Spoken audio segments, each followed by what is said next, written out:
अस्सलामुअलैकुम प्यारे बच्चों। क्लास 9th के लिए सब्जेक्ट उर्दू में जो आज हमने एक मौजू का इंतखाब किया है वो है नज़म। नज़म जो है लिखी है अल्ताफ़ हुसैन हाली ने, शायर अल्ताफ़ हुसैन हाली है। नज़म का नाम है तालीम से बेतवज्जी का नतीजा। तालीम से बेतवज्जी का नतीजा। क्योंकि आप लोग इस बात से बखूबी वाकिफ़ है कि तालीम एक इंसान के लिए कितनी ज़रूरी है।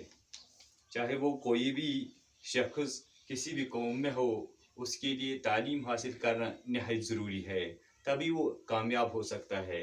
एक इनफरादी ज़िंदगी अगर हम देखें, हर एक इंसान के लिए तालीम ज़रूरी है।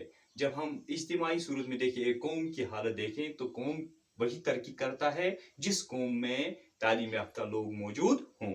जो कौम तालीम में आगे है वही कौम सबसे अव्वल में आता है। जिस तरह आज हम देखते हैं कि टेक्नोलॉजी के हिसाब से अमेरिका पहले नंबर पे आता है क्योंकि उन्होंने तालीम हासिल की है। इसी तरह जो लोग तालीम से बेतवज्जी ज़ाहिर करते हैं उनका नतीजा क्या हो जाता है। यहाँ पे शायर हमको ये सिखाने की कोशिश कर रहा है कि तालीम की अहमियत क्या है।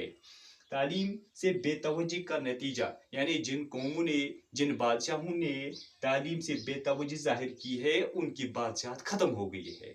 जिन अदीबों ने, जिन हुनरमंदों ने, जिन कारीगरों ने या किसी सौदागर ने, किसी दवाखाने चलाने वाले ने या कोई हकीम था जिन्होंने इस तालीम की तरफ तवज्जो नहीं दिया, तो उनकी वो तमाम वो हुनरें, वो हुनर, वो अदब, वो बाकी उनके पास जितने भी क्वालिटीज़ मौजूद थे वो सब कुछ ख़त्म हो गई है। यहाँ पे शायर हमको सिखाने की कोशिश कर रहा है एक मिसाल के ज़रिए कि अगर हम मानते हैं कि किसी कौम को एक छोटी सी टोपी बनानी है, जिस कौम ने तालीम से बेतवज्जी ज़ाहिर की है लेकिन उसको एक टोपी बनानी है, उस टोपी के लिए उसके पास होना चाहिए कपड़ा और सुई। वो सुई और कपड़ा उसको दूसरी किसी कौम से मांगना पड़ेगा, गोया कि वो दूसरी कौम का मोहताज बन गया है। जिस तरह आज आप देखते हैं कि मशीनरी के हिसाब से अगर हम देखें, जो कौम मशीनरी में, टेक्नोलॉजी में अव्वल पे है, जिसको एडवांस टेक्नोलॉजी है, वही कौम आगे तरक्की करता रहता है। आज भी अगर हम देखें, आजकल के दौर में जो कोरोना वायरस है उसके हिसाब से अगर हम देखें, जो कौम, जो मुल्क इस वक्त टेक्नोलॉजी के हिसाब से अव्वल में है, वही कौम अपने लोगों को बचा सकता है। यानी उनके पास तालीम है, तालीम की वजह से उन्होंने बहुत सारी टेक्नोलॉजीज बनाई है, बहुत सारी मशीनरी बनाई है, जिसकी वजह से अव्वल पे हैं। इस तरह यहाँ पे शायर हमको सिखाने की कोशिश कर रहा है कि जो कौम तालीम हासिल करता है वही कौम तरक्की कर पाता है। जो कौम तालीम से बेतवज्जी ज़ाहिर करता है वो कौम हमेशा के लिए पीछे रह जाता है। उनको मुसीबतें झंझोड़ लेती हैं, उनको तमाम तर मुश्किलात आ जाती है। जिस तरह यहाँ पे एक मिसाल और दी है कि अगर छोटे से छोटा कोई पोस्ट निकलता है गवर्नमेंट की तरफ से,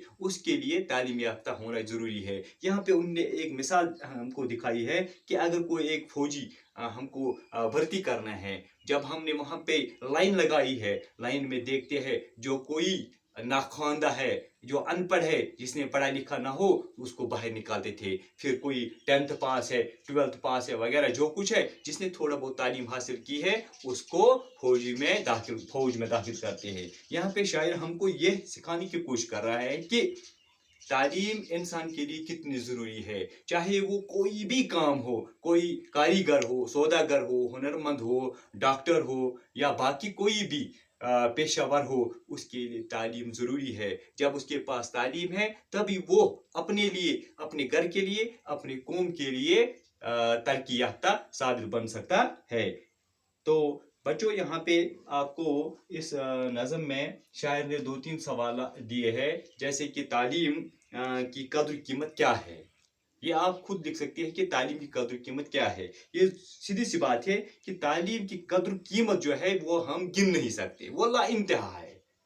और इससे क्या होता है, इससे तरक्की के रास्ते खुल जाते हैं। एक कौम तरक्की कर सकता है, उसके पास हुनर आ सकता है और आदमी मोहताज नहीं रहता है और न वो कौम मोहताज रह सकता है। इसी तरह हुकूमत और कौमों पर ज़वाल कैसे आया, उन पर ज़वाल इसी वजह से आया क्योंकि उन्होंने तालीम की तरफ तवज्जो नहीं दी है। जब उन्होंने तालीम की तरफ तवज्जो नहीं दी तो ज़रूरी बात है कि उनको ان کا زوال ہوا ہے. انشاءاللہ دوسرے لیکچر میں ہم پڑھیں گے دوسری نظم.